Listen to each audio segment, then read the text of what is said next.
गंदी बात, जब ये जो वर्ड है हमारे कानों में बजता है तो साथ ही साथ एक गाना भी दिमाग में बजने लग जाता है, वो शाहिद कपूर वाला, गंदी बात, गंदी गंदी गंदी गंदी गंदी बात। और साथ ही साथ एक और चीज दिमाग में आती है, वो वेब सीरीज गंदी बात, जिसका अभी 1-1.5 साल पहले काफी ज्यादा क्रेज था कि एक वेब सीरीज आई है गंदी बात के नाम से, तो उसका ख्याल हमारे दिमाग में आता है। तो आज मैं इस गंदी बात के बारे में ही बात करने वाली हूँ कि जब दो लोग सेक्स कर रहे होते हैं, उस मोमेंट को एंजॉय कर रहे होते हैं, तो उस वक्त अगर आप डर्टी टॉक करते हैं, आपस में गंदी बात करते हैं, तो ये आपके एक्साइटमेंट लेवल को कैसे बढ़ाता है और इसका क्या रोल होता है सेक्सुअल लाइफ को बेहतर बनाने में। हर इंसान, चाहे उम्र का पड़ाव कोई भी हो, कभी ना कभी उसकी जिंदगी में ऐसा टाइम जरूर आता है जब वो गंदी बात करता है। सिचुएशन अलग हो जाती है, तरीका अलग हो जाता है, लेकिन वो गंदी बात करता है। जैसे कोई दो लोग अगर आपस में लड़ रहे हैं, मार पिटाई हो रही है, तो वहां पर जो गंदी बात है वो गाली गलौज का रूप ले लेती है। वहां पर अब्यूजिंग वर्ड यूज किए जा रहे होते, तेरी डैश, तेरी ये, इस तरह की चीजें। वहीं जब दूसरी ओर 4 औरतें आपस में गेट टुगेदर करती हैं, किट्टी पार्टी करती हैं, या फिर मंडली बनाकर पार्क में ही बैठी होती हैं, तो उस वक्त वो क्या कर रही होती हैं? ज्यादातर वहां पे इसी तरह की टॉक हो रही होती है, गंदी बातें हो रही होती हैं, डर्टी टॉक हो रही होती है, सेक्सुअल या वर्गल टॉक का लेन देन, आदान प्रदान चल रहा होता है। इनफैक्ट जब किसी लड़की की पता लगता है कि शादी फिक्स हो गई है, तो उसकी जो फ्रेंड्स होती हैं, जो सहेलियां होती हैं, बस उसको छेड़ना, गंदी बातें करना उसके साथ शुरू कर देती हैं कि अब तो तेरे मजे आने वाले हैं, अब तो ऐसा होने वाला है, अब तो वैसा होने वाला है।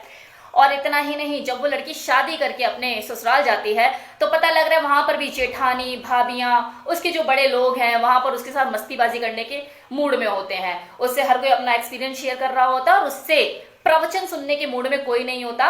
इनफैक्ट उसको प्रोवोक किया जा रहा होता, भाई क्या हुआ, रात कैसी कटी, बहुत सारी ऐसी चीजें। तो ये सब क्या है? ये डर्टी टॉक ही तो है। तो वहां पे जो एटमॉस्फेयर होता है वो क्या होता है? गंदी बातें बोलना है और गंदी बातें सुनना है, तो गंदी बातों का लेन देन ही तो चल रहा होता है वहां पे उस वक्त। लेकिन जब बात आती है दो लोगों के बीच में, I mean husband and wife, तो वहां पर जब वो बेड पर चीजें परफॉर्म कर रहे होते हैं, तो उस वक्त जो गंदी बात का जो स्वरूप है थोड़ा सा बदल जाता है। क्योंकि बेड पर गंदी बात करना एक हस्बैंड वाइफ के लिए इतना आसान नहीं होता जितना लगता है।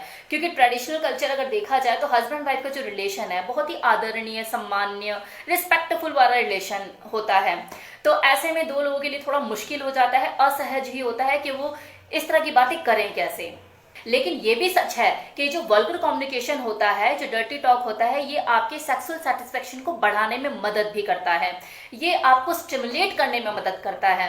अब क्योंकि सेक्स जो होता है वो होता गंदा ही है, तो जितना गंदी आपकी कॉन्वर्जेशन होगी, जितना गंदी आपकी बातें होंगी, आपको जो सेक्सुअल सेटिस्फेक्शन है उतना ही ज्यादा होगा, आपको जो सेक्स है उतना ही प्लेजरेबल और कंफर्टेबल होगा। अब बात आती है कि यार डर्टी टॉक करनी है, लेकिन अब डर्टी टॉक करें कैसे? क्योंकि हस्बैंड वाइफ का रिलेशन है, किस तरह से चीजों को करें? मतलब हमने तो कभी इस तरह से चीजों को सोचा ही नहीं और ऐसा कभी हमें दिमाग में आया भी नहीं। कैसे करते हैं? एक झिझक है, एक शर्म है। तो सबसे पहले तो आपको जब बेड पर आप आए चीजों को परफॉर्म करने के लिए, तो जो हस्बैंड वाइफ नाम का जो टैग है ना, इसे हटा के दूर रख देना है। मतलब आपको ये समझना है कि आप हस्बैंड वाइफ हो ही नहीं, आप सिर्फ और सिर्फ बॉयफ्रेंड और गर्लफ्रेंड हो। तो पहली बात तो ये, आपको कोई रट्टा लगाने की जरूरत नहीं कि आप कोई लिखाई पढ़ाई करो पहले कि हाँ भाई मुझे ये वाले वर्ड बोलने हैं, मुझे ये चीजें बोलनी है, और पता लग रहा है वहां पर आके आप भूल गए। तो आपको बिल्कुल नेचुरल रहना है। तो आपको सीधा मॉर्निंग से चीजें शुरू करनी है, हल्की फुल्की आवाजें, जब आपको वो टच करते हैं तो आपके अंदर कुछ तो ऐसी फीलिंग आती होगी, तो जो आपकी जो आवाजें हैं उससे आपको स्टार्ट करना है। धीरे धीरे धीरे धीरे जैसी चीजें प्रोग्रेसिव फॉर्म में आ जाए, आई मीन दोनों में आपस में थोड़ा सा जोश आ जाए, गर्म हो जाए दोनों, फिर उसके बाद आपको एक एक दो दो वर्ड से शुरू करना है। लाइक मोर, फास्टर, थोड़ा तेज, थोड़ा हार्ड, थोड़ा टाइट, इस तरह के वर्ड्स आपको यूज करने हैं। रुको मत, डोंट स्टॉप, इस तरह की चीजें। तो छोटे छोटे वर्ड आप यूज कर रहे हो और फिर जैसे ही आप थोड़ा सा कंफर्टेबल हो जाते हो, फिर थोड़ा सा स्पीड पकड़ो, लंबे लंबे लाइनें यूज करना शुरू करो। Like I want you, it's so amazing, it's so good, काश ये जो रात है खत्म ही ना हो, इस तरह के वर्ड आप यूज कर सकते हैं। लाइक वो गाना है ना प्रियंका चोपड़ा का, You make me wild, you make me crazy, I love you so, oh baby baby, इस तरह की चीजें आप, मतलब कि इस तरह से आप एक्साइटमेंट पैदा कर सकते हो। तुम मेरे हो, यू आर माइन, इस तरह की चीजें आप यूज कर सकते हो। तो इससे क्या होगा, आप दोनों के बीच में एक्साइटमेंट पैदा होगी, जोश का जो लेवल होगा वो कुछ अलग ही होगा। ज्यादा ओवर एक्टिंग करने की भी जरूरत नहीं है, वोकैबुलरी के चक्कर में नहीं पड़ना है आपको, कोई रट्टाफिकेशन लगाकर चीजों को आकर बोलने की जरूरत नहीं है। उस वक्त जो फील कर रहे हो, जो उस मोमेंट में आपको जो इच्छाएं जाग रही हैं, जो आपके अंदर जो खलबली मची हुई है, बस वही आपके होठों पर होना चाहिए। इंप्रेस करने के चक्कर में लगोगे ना किसी को, तो जिंदगी में कभी भी उसे इंप्रेस नहीं कर पाओगे। तो इसलिए हमेशा नेचुरल बन के रहने की कोशिश करो, जो आप हो, बी नेचुरल। तो वही चीजें निकलनी चाहिए जो आपके अंदर उस वक्त चल रहा है। इस तरह की जो डर्टी टॉक होती हैं, जो गंदी बातें होती हैं, ये आपके उस सेक्सुअल मूवमेंट को स्पाइस अप करने में, तड़का लगाने में मदद करती है। आपको और ज्यादा एक्साइटमेंट होती है और आप उस मूवमेंट को बेहतर ढंग से एंजॉय कर पाते हो। चीजों को करते करते मान लो आपको जो पार्टनर है वो थक गया है, उसकी एनर्जी लो हो रही है, लेकिन आपका तो अभी मन है, राइट? तो उस वक्त आप क्या करो, अंदर तो मन है आपके, अब बोलो कैसे? तो डायरेक्टली अगर बोल नहीं पा रहे हो तो इस तरह की कुछ गंदी बातें कर दो उसके साथ, और फिर देखो कैसे उसके अंदर करंट दोबारा दौड़ता है और वाइब्रेट होगी, वो दोबारा फॉर्म में आ जाता है।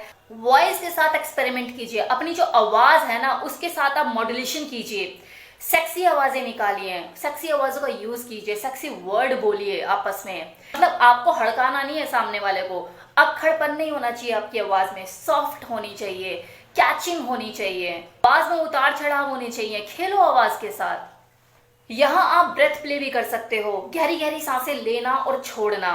बिपाशा बासु आपने देखा होगा उसे, कितनी ही मूवीज में जो वो एक्ट करती है, बोल्ड सीन करती है।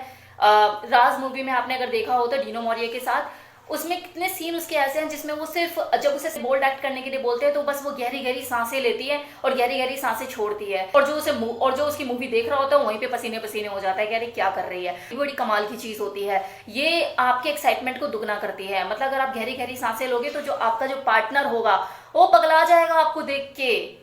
तो इसके साथ भी आप प्ले कर सकते हो, खेल सकते हो। ये चीजें एक्साइटमेंट पैदा करती है, पागल करती है दूसरे को, और जितना उसके अंदर एक्साइटमेंट बढ़ेगा वो उतने जोश जुनून के साथ आपके साथ फिर चीजों को करेगा। अब है कि डर्टी टॉक करते हुए आपको किन किन चीजों का ध्यान रखने की जरूरत है। कि देखिए, जब आप डर्टी टॉक करते हैं तो बहुत जरूरी है कि आप अपने पार्टनर की आंखों में आंखें देखकर बात करें, मतलब आई कांटेक्ट वहां पर होना बहुत जरूरी है, क्योंकि तभी तो आप उसके चेहरे के हाव भाव पढ़ पाओगे और आपको समझ में आएगा कि चीजें वर्क कर रही हैं। दूसरा, बॉडी लैंग्वेज पे ध्यान दीजिए, मतलब अगर आप उसकी कमर की बात कर रहे हैं तो हाथ आपका उसकी कमर पे ही होना चाहिए। अगर आप उसके बट की बात कर रहे हैं तो उसे स्क्वीज करते हुए, सहलाते हुए आपको चीजों को बोलना है। तो ये चीजें बहुत काम करती है, बहुत वर्क करती है और सेंसेशन पैदा करती हैं। एक नहीं, औरतों के साथ एक चीज बहुत ज्यादा होती है कि जब वो अपने हस्बैंड के साथ चीजों को परफॉर्म कर रही होती है, बेड पर होती है, तो उस वक्त ना उसके दिमाग में ना सेक्स कम और अपनी बॉडी उसकी कैसी दिख रही है उसके ऊपर ज्यादा ध्यान रहता है कि यार मैं पहले जैसी नहीं रही, अब मेरा पेट कैसा हो गया है, मेरी थाई कैसी हो गई है, मेरे हाथ वक्त पहले जैसे नहीं रहे, यार कैसा लग रहा होगा मेरे हस्बैंड को, यार मैं, मतलब कि एक होता है ना इनसिक्योरिटी सी। तो ये इनसिक्योरिटीज निकालो, ये बहुत जरूरी है इनसिक्योरिटीज निकालना। आपको क्या लग रहा है जो आपका हस्बैंड आज से 5 साल पहले दिखता था, क्या अभी भी वो टाइगर श्रॉफ ही दिखता है? उसका पेट नहीं निकल आया, आप ही अपने बारे में इतना क्यों सोच रहे हो? तो इन चीजों को निकाल के उस मोमेंट को एंजॉय करो ना। आप 80 केजी की हो गई हैं या 90 केजी की हो गई हैं, इसका हिसाब किताब आप चीजें हो जाने के बाद जब रिलैक्स मोड में होगे तब कर लेना, अभी इस मोमेंट को एंजॉय कर लो। और वैसे भी इंप्रूवमेंट की अगर बात की जाए तो इंप्रूवमेंट की जरूरत तो दोनों को ही है ना। ऐसा थोड़ी ना कि वाइफ का ही पेट निकला हुआ है, हस्बैंड की भी तो निकल आई है, तो यहाँ तो दोनों को ही ध्यान देना है अगर बेटर सेक्सुअल लाइफ एंजॉय करनी है तो। इस तरह की इनसिक्योरिटीज से कैसे निकला जाता है, तो उसके लिए मेरा एक वीडियो है कि 10 साल के बाद हस्बैंड वाइफ का जो रूम है वो ठंडा क्यों हो जाता है, उसे आप देखिए, आपको सॉल्यूशन मिलेगा कि आप कैसे अपनी फिजिकल अपीयरेंस में बदलाव लेके आ सकते हैं। देखिए, सेक्स एक फन है और ये और ज्यादा प्लेजरेबल तब हो जाता है जब आप नए नए आइडियाज, नए नए इमेजिनेशन का यूज करते हो, मसालेदार टॉक का यूज करते हो। एक चीज का हमेशा ध्यान रखिएगा कि डर्टी टॉक करते हुए ये इंपॉर्टेंट नहीं होता कि आपने क्या कहा, ये इंपॉर्टेंट होता है कि आपने उसे कैसे कहा। मेरी तरफ से इस वीडियो में इतना ही। उम्मीद करती हूँ कि आपको ये डर्टी टॉक का मतलब क्या होता है और इसका हमारे सेक्सुअल लाइफ में एक्साइटमेंट पैदा करने में क्या रोल होता है आपको समझ आया होगा। So thank you so much, thank you for watching this video.